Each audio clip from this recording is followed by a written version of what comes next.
বিদ্যালয়ে সমস্ত ছাত্রদের আমার ভালোবাসা জানাচ্ছি।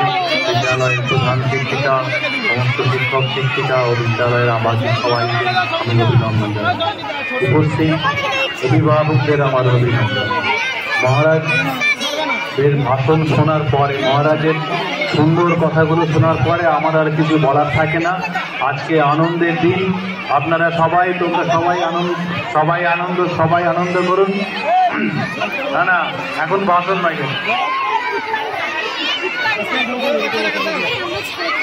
ফুরবে তরুণ নরুণ, ফুরবে আসলো ফিরে, কাদায় মহান চেতাই হিমানির শৈল চিরে।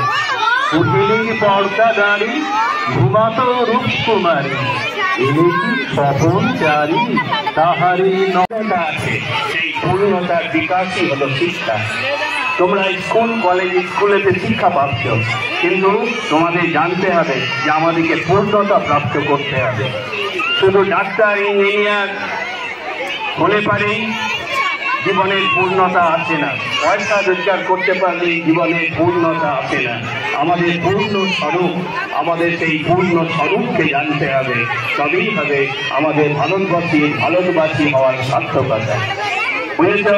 এই কথাগুলো মনে রাখবে ছোটবেলা থেকে, যে আমি ভারতবাসী, আমাকে ভারতবাসীর মতো ব্যবহার করতে হবে এবং ভারতবর্ষের আসল উদ্দেশ্য যেটা ছিল সেই উদ্দেশ্য আমি যেন সফল করতে পারি, এই বলেই আমার বক্তব্য শেষ করছি। সবার মাধ্যমে দেবে মহারাজকে অসংখ্য ধন্যবাদ।